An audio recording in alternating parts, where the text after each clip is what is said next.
Hi, my name is Benedict. This is a follow-up to the last video I made about why you should not call yourself a producer when you are a composer. Watch that. It is an interesting discussion, challenging for some, obviously challenging for my pet troll. Go away, pet troll. You're not a pet. You're just annoying. I think I've blocked you, but you've probably got 20 more profiles. Go away. Firstly, we'll just recap on the role of a producer. They are a third set of ears. And while it's tempting for the artists themselves to be thinking, well, I can do that, and they sort of can at times, but it's not suited for everybody. Their focus has to be on doing the performing bit. And if their focus is somewhere else, then they're probably not really in the right place. So a third set of ears, they're focused on the big picture, where the performer is invariably focused on the details, but the producer is focused on the big picture, and they then enact that through smaller details, like saying, hey guys, can we, maybe shorten that solo, or actually have a middle eight, or have an end to the song, or any of those sorts of things that they know are going to be an impediment to the song working for its intended audience. Often artists aren't really sure what the intended audience is, especially if they're new at this. And while many people in Dorville think, oh, I'm super experienced because I'm Pro-Full, because I've got Pro-Q. Yeah. The common one that goes along with that is, well, I can't afford a producer. Okay, Rick Rubin's probably pretty expensive. Fair enough. Why? Because he's good. Mutt Lange's probably really expensive. Why? Because in his heyday, it was 4 hit radio songs for a record. That's amazing, and it's worth millions of dollars. I don't know what his fees were, but, it's worth it. The point there being that it is worth investing to get stuff back. If you're not prepared to invest, you've got to really be asking the question, why? If you really can't afford a producer, and I do understand because I make records that I'm lucky to sell 5 copies of, so I'm lucky to get maybe $15 off an album, and that's just horrifying. It will take at least a month's work to do, if not 3 months, amongst other things, but if I focus right down, it can be done in a couple of weeks. But even so, if it's 2 weeks' work, what do you get paid when you go to work for 2 weeks? Even if it's only part-time at 20 hours a week, you're getting paid significantly more than $15. So it does make it difficult to say I can afford. In which case, then I would say a good mix engineer should be able to do a fair amount of the job of a record producer. Now, be careful, because I do put the word good. A lot of mix engineers that you find, especially on Fiverr and places like that, are not good mix engineers. They're merely able to do what I show you here as a very bad plan. You don't ask them anything, at least of all to work for or with you. So if you then say, oh, but I can't afford him either, and I get the logic. Remember, $15 per album is hard to actually hire anybody on that. Build relationships. And then I hear people go, oh, but I can't do that. Well, why? Are you that much of an asshole that nobody will ever deal with you? And before you go, no, so many of the people who I do try and deal with, the answer is yes. So the question is why? Because if you are unwilling to build relationships, you are deliberately hacking down pillar 2 of the 4 pillars of success. Number 1 being actually having an artist identity. Most people never build that one. Number 2 is have a backline. If you don't have a backline, if you don't have people working as part of your team, you're done for, Sonny Jim. So build relationships. Part 2, we are going to A-B. This is the same piece of music. One of them is very typical for what comes across to me, and the other is what I figure is a good mix. Now, by good mix, obviously this piece has no great purpose. This is the sort of stuff that comes across.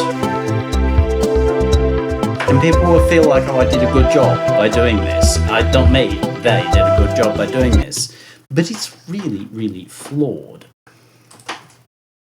I would turn it into this.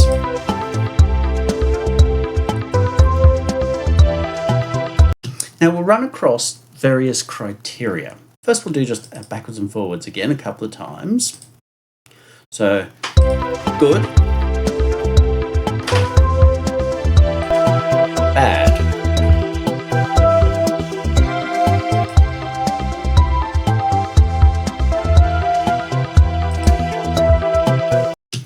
Now, something that we'll note, and a lot of people will think this makes it more goodful, the number one is significantly louder. And there are some problems with that. So let's go and even out its levels. Just watching these. Now, how does it feel? It still seems kind of louder, but I think that's because of EQ differences. Which is better now? This one? Or this one? You start to see the problem. Whilst it was over loud, it might have seemed like it was better. But once you put them at comparative, then we start to see some serious problems with this. Let's run through some criteria. The first one is over loud versus dynamic. Now we've put ourselves in a position where we can say, well, okay, how do the dynamics feel A to B? Or does this have a good dynamic between loud, soft? Does this have a good dynamic between loud and soft? It does take some experience to answer that, but which feels better? In terms of the over loud one, I say it is too flat, as in there isn't a sense of depth, as in that this is more than just a 2D flat bit of glass that's been jammed up against our face, versus something that is deep and rich. You feel like the sounds are quite round in the deep sense. So let's listen to that. Flat.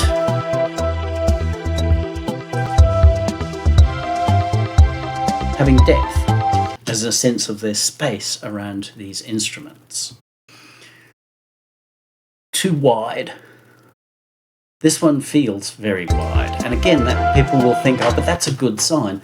But the problem is there's aggravating things happening out here. It's just like doing this. It's not cool. Go grab your cat or your dog. Cats are particularly sensitive to this. And come up and do this to them on either side of their ears. They're going to be uncomfortable. Please don't do it to them for very long, but you're going to see they're uncomfortable with this. This is what happens when we have overly wide mixes, especially if they're overly loud and flat. It's very disconcerting for the listener. Whereas this, it's deep, it's warm, and it's groovy. It's engaging. It may not be quite as loud, but we've actually got a sense of groove. You may not notice it, but this is actually distorting. And this is very clear and very punchy, as well as being warm and groovy, as in has a groove. We've got over loud against dynamic, we've got flat against deep, we've got too wide against warm and groovy, which is clear and punchy, rather than just distorted. These are all good improvements. So focus on the big picture through the small details. A lot of the small details, they take experience. And if you don't have the experience, trying to pretend you do through getting tips and tricks, like people will go out and apply what I've done here literally, going, well, that's my tips and tricks, and now I'm more pro. And I bet if they send me the thing going, Benedict, here's my... And I'm still probably going to be like, dude, I appreciate the enthusiasm. I appreciate you being in contact with me like this. But did you think about maybe hiring me to do this? Did you think about building a relationship with me to have me want to work with this with you? Because if you're not suited to this, just as I am suited to this, if you're not suited to those tasks, why do them? Focus on what's important. Your producer and your mix engineer should be focusing on what they're really good at. So again, really important, if you're doing this yourself, ask the question, why? Why am I not bringing in specialists to help make what I do better? If what you're doing is nothing but to amuse yourself, that's okay, but then there shouldn't be any need to be in forums asking for tips and tricks and this, that, and the other, because it doesn't matter how good or bad it is, you're just going to amuse yourself. It's irrelevant. The moment you're asking, how do I make this sound more proful, then you are moving yourself into the what we'll call the pro arena.